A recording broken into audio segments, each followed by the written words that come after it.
پچھلے کچھ عرصے سے ذرائع ابلاغ میں ستاروں کی گردش اور ہاتھوں کی لکیروں کے لحاظ سے پیشین گوئیاں کرنے اور لوگوں کا اس کے لحاظ سے اپنے مسائل حل کرنے کا سلسلہ بڑھ رہا ہے۔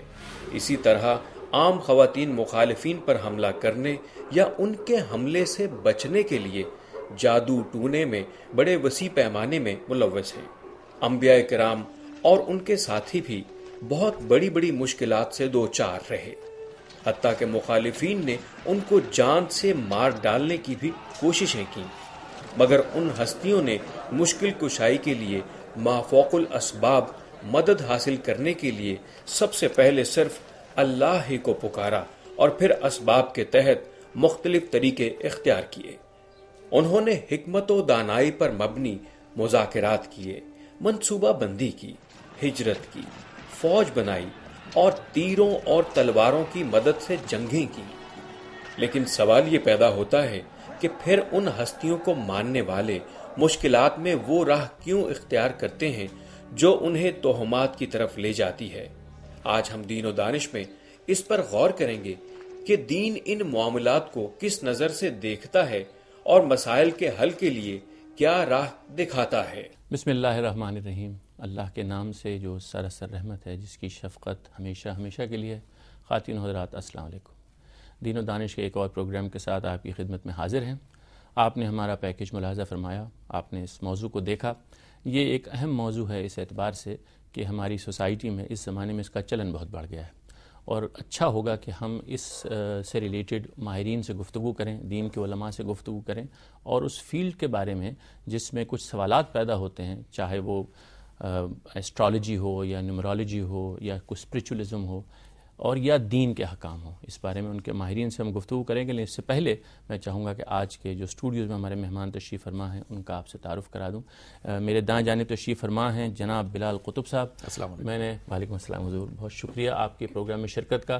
میں نے ذکر کیا تھا کہ میں تعارف کراؤں گا، میرے خیال میں کسی تعارف کی ضرورت نہیں ہے۔ بلال قطب صاحب ٹی وی پر آتے رہتے ہیں اور ہزاروں لاکھوں لوگوں کے مقبول اسپیکر ہیں، اور جب بھی گفتگو کرتے ہیں تو لوگوں پر ان کا بہت انفلوئنس ہوتا ہے۔ ہم ان سے بات کریں گے کہ یہ انفلوئنس کا راز کیا ہے۔ اور میرے بائیں جانب تشریف فرما ہیں سامعہ خان۔ آپ ایسٹرالوجر ہیں، نیومرولوجسٹ ہیں، اور پامسٹری بھی جانتی ہیں۔ ٹی وی پر آپ نے دیکھا ہوگا کہ یہ مارننگ شوز میں اکثر اپنے جوہر دکھاتی ہیں۔ بلال صاحب، میں آپ سے گفتگو کا آغاز کرنا چاہوں گا۔ آپ ہمیں کچھ یہ بتائیے کہ جس چیز میں آپ کی اسپیشلائزیشن ہے، اس پہلو سے جب آپ لوگوں سے، ہم نے ٹی وی پہ دیکھا ہے آپ کچھ اسپریچولیٹی کی بات کرتے ہیں، کچھ لوگوں کو مشورے دیتے ہیں، کچھ ورد بتاتے ہیں، کچھ وظائف بتاتے ہیں، اور ظاہر ہے کہ لوگوں کو اس سے کچھ فائدہ ہوتا ہوگا۔ یہ کیا چیز ہے، اور اس کو ہم توہم پرستی یا اوہم پرستی جو ہمارا آج کا موضوع ہے اس سے علیحدہ کیسے کریں گے، اگر ہم سے کوئی سوال کریں؟ صحیح۔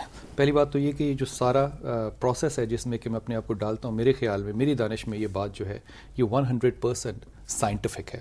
مثال کے طور پہ اگر آپ جینز کو جینیات کے طور پہ سمجھیں گے تو میں جینیٹکس کو الفابیٹس کے طور پہ سمجھوں گا۔ آل آئی ول ڈو از کہ میں ان جینیٹکس کے کریکٹرز کو الفابیٹس پہ کنورٹ کروں گا۔ مثال کے طور پہ اگر الف لام میم ہے تو وہ میننگ لیس نہیں ہے۔ الف جو ہے دنیا میں لام اور میم کے ساتھ ہی کمبینیشن میں رہے گا تو سکون میں رہے گا، ورنہ نہیں۔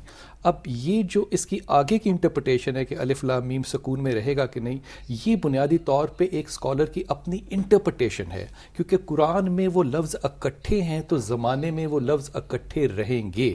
اگر اس کو میں ایکسپلین کروں ہسٹوریکلی تو میں اس کو عالم ارواح سے لے کر آؤں گا کہ وہاں جو روحیں اکٹھی تھیں وہ جب زمانے میں آئیں گی تو اکٹھی رہیں گی اور پیس مینٹین کرے گا۔ ہیونگ سیڈ دیٹ، جس طرح ہر جین جو آپ کی باڈی کے اندر ہے ضروری نہیں ہے کہ وہ ایکٹیو بھی ہو، کچھ ریسیسو ہوں گے، کچھ پیسو ہوں گے۔ اسی طرح بہت سے کریکٹرز جو آپ کے اندر ہے، آپ کے نام کے، یہ کچھ ریسیسو ہوں گے، کچھ ایکٹیو ہوں گے، کچھ پیسو ہوں گے۔ این ممکن ہے کہ سرکمسٹانسز جب اس طرف آپ کو لے کر جائیں تو آپ کا وہ کریکٹر جو ہے وہ ایکٹیو ہو جائے۔ جو نام کے حوالے سے تسبیح دینے کا معاملہ ہے، یہ بالکل ایک مکینکس ہے کہ آپ اس نام سے جینیٹکس کی وزڈم رکھتے ہوئے، اس نام کے جینیٹکس کی وزڈم رکھتے ہوئے آپ یہ دیکھتے ہو کہ اس شخص کی زندگی میں ویکیوم کہاں پہ ہے، سینٹنس کے اندر فل ان دا بلینکس کہاں آ رہے ہیں. اگر اس کے اندر سٹریس کا لیول زیادہ آپ امیجن کرتے ہو کہ اس جین کے اندر سٹریس زیادہ ہے، پھر آپ کو وہ ذکر اللہ کا دو گے جو اینٹی سٹریس ہوگا. مثال کے طور پہ حضرت ابو ہریرہ جو تھے وہ ذکر کر رہے تھے، رسول پاک نے پوچھا کیا پڑھ رہے ہو؟ تو آپ نے کہا لا حول ولا قوت الا باللہ، مسلم اور بخاری. اور کہا آپ نے کہا کہ اس کو پڑھا کرو، اس سے 99 بیماریاں دور ہوتی ہیں، اور جو کمزور ترین بیماری ہے وہ غم ہے. میں غم کو انٹرپریٹ کروں گا ڈپریشن کے ساتھ، اس لیے میں ڈپریسنٹ آدمی کو لا حول ولا قوت الا باللہ کا ذکر دوں گا. اگریشن کو اگر میں دیکھوں گا تو میں پھر قرآن کو ریفر کروں گا. اللہ نے جب حضرت ابراہیم کی آگ کو ٹھنڈا کیا ڈاکٹر صاحب، تو خدا نے کہا میں یہاں سلام بن کے اترا. میں غصے کو انٹرپریٹ کروں گا اس آگ کے ساتھ، اور یہ جو ذکر ہے سلام کا، یہ میں اس شخص کو دوں گا جو کہ اگریشن کے اندر تھوڑا سا ایڈوانس فارمولیشن میں جا رہا ہوگا. اس لیے میں آپ کی بات کو یہیں تک اس کو سم اپ کروں گا کہ جو ٹوٹل پیکج ہے میں اس کو ریلیٹ کروں گا ایک سائنسدان کی حیثیت سے، کیونکہ میری ذاتی دانش کے اندر سائنسدان میں اور صوفی میں ڈاکٹر صاحب ایک بال برابر کا فرق ہوتا ہے. صوفی بھی پورا سائنسدان ہی ہوتا ہے. دا اونلی ڈفرنس از کہ اگر رات کو سائنسدان نے کوئی بھی ایسا غیر شرعی کام کیا، صبح اس کی کیمسٹری کا فارمولا وہی رہے گا. صوفی کے دل میں جب خیال غلط آ گیا تو اگلے لمحے صوفی نہیں ہوگا، محروم ہو جائے گا. But he is applying his knowledge 100% on scientific grounds. لیکن بلال صاحب سوال یہ پیدا ہوتا ہے کہ ایک تو دین کا علم ہے جی، یعنی اس کو ہم مانتے ہیں، کیٹیگری ہے علم کی، دین کا علم خدا کی طرف سے آیا، اس کے فرستادوں کی طرف سے آیا جن کے بارے میں ہمارا ایمان ہے، یا جو لوگ ان کو مانتے ہیں ان کا ایمان ہے کہ وہ صحیح بات پہنچاتے ہیں. تو اس کی اوتھینٹسٹی اس بیس پر ہے. جو دوسرا علم ہے وہ سائنس کا علم ہے. سائنس کا علم ظاہر ہے کہ وہ جیسے آپ نے بھی جینیٹکس کا ذکر کیا، جینز کا ذکر کیا، اس کے بارے میں سائنس کی کتابوں میں ہر چیز آپ کو مل جائے گی.